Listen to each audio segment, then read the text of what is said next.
Hey everybody, it's Julie. Welcome to Hello Monday. I am still on a holiday card making kick, so I'm going to combine two different sets today for a different look. I'm going to use the Brushstroke Christmas set and the Polka Dot set from the Essentials by Ellen release. And I'm going to take some pattern paper that I've been hoarding, and it wasn't a holiday pad, but it had red and white stripes, and I think that works for Christmas. So I'm just going to go ahead and trim that down to 4¼ by 5½ and mount that to an A2 card that I've already made from some Nina Solar White. And then I can set that aside and it'll be ready for me when I get the rest of it finished. I need to prep the watercolor paper surface first before I start embossing, and I'm just going to use an embossing magic pouch. This is going to help eliminate static cling or any moisture that might be on the surface.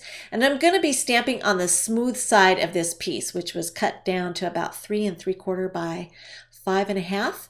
And then I'm going to ink up the large scribbly circle from the Polka Dot set with the Versamark pad and stamp that right there in the center and get that into position. And then I'm going to take the Merry and Bright sentiment from the Brushstroke Christmas set and also ink that up with Versamark. And I kind of got to this point and I was like, oh my gosh, I'm stamping with clear ink and I can't see. So I'm kind of winging it here. I was like, oh, I should have thought this through a little bit more, but I was hoping it would work out. And it did in the end, but I was kind of winging it here. So I had to kind of tilt the paper in the light to see where that circle was. So then I could stamp the Merry and Bright greeting in the right spot. And then I'm going to take some clear embossing powder and just put it over the whole thing. And in hindsight, I probably should have stamped one of them in a color and the other in clear, just so I could have a little bit better idea of where things were positioned. But hey, it all worked out. And then I'm just going to go ahead and heat emboss that with my heat gun. And I preheated my gun. I just want to make sure that all the embossing powder melts thoroughly so it's nice, clear, and shiny, and there's no gritty, sandy, or granular looking spots anywhere left on the surface there. And then I can do a watercolor resist method over the top. And I'm going to take my Peerless palette, and I will link down below in this post here where you can get to the Peerless palette and how I did that. I had a fun article on that in the monthly newsletter. But in the meantime, I'm going to take this panel and I want to use the water, have it help me create the effect that I want. So I'm just going to paint with clean water right over the top of what I've just embossed, and then I'm going to start loading up with color from the Peerless palette. And I'm just going to take that water brush and load up with some of the kind of a chartreusey color. I'm just going to lay down my lightest color first, and I'm just going to go all the way around there where I want to have some of that color, and then I'm just going to grab a darker color. This is kind of more of an olivey fern type green, but it still has hints of yellow in it.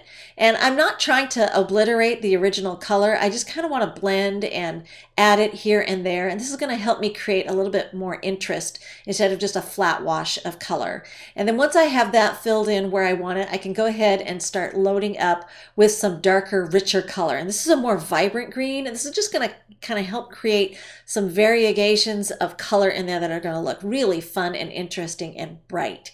And then the thing to do now is to let it air dry. But of course, I couldn't leave it alone. I saw that I had wet ink sitting there on the surface of the embossing powder, and I just couldn't take it. So I grabbed a Q-tip and I'm just going to blot that off the embossing lines. And this works great because if you don't want to disturb the rest of what you've watercolored, you can still get in there and remove any of that wet ink, buff it off the top there. So I'm just going to really lightly clean that up, and then when it's dry I can keep going. And I'm going to take these stars, and these are from the Brushstroke Christmas set, and ink those up with Archival Jet Black. I wanted a real rich deep black, and I didn't want to have to worry about embossing it. I wanted it to dry super fast. And I'm just going to kind of randomly place these stars. Of course, I always like to do that visual triangle. And the black stars seem kind of weird, I guess, for this kind of card. But in the end, it all works out. I think it looks really fun because it's just very bold and contrasty. And then I took some Festive Berries Distress ink and tapped that against an acrylic block. And then I'm going to take my water brush and squeeze some water onto it. And then I'm not actually going to paint with this. I'm just going to do some flicking and spattering. And this is a great way for those of you who are control freaks to get that spatter exactly where you want it. And then of course, I got some again on the embossing and I couldn't leave it alone. So I had to come in there with my Q-tip again and just kind of pick up any of the color that landed there. And then I can go ahead and keep going with the rest of it. I'm going to take this burlap twine and just wrap that around about 3 times there. And of course, it's really hard to get twine to stay in place like this when you're trying to tie a bow nice and tight. So I like to use my cross-lock tweezers.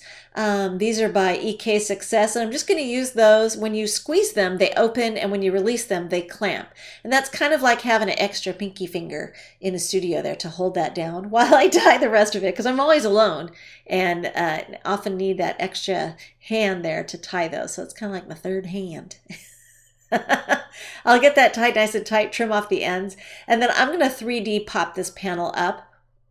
And I like to take that foam tape and just add lots of little pieces there all around. And I didn't think about it until I got to this point, but really the best way to mount this is to just remove the liner papers from the center row of the foam tape and then use that to stick it to your project. That way, if you don't get it exactly dead centered or where you want it, you can still pop it off there without destroying the whole card.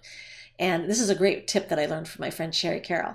And you just go back in there and reach in there with your tweezers and just remove the liner papers from the rest of those foam dots. And you'll have it perfectly positioned every time. But I thought this card turned out super fun. I love how bright and cheerful it is.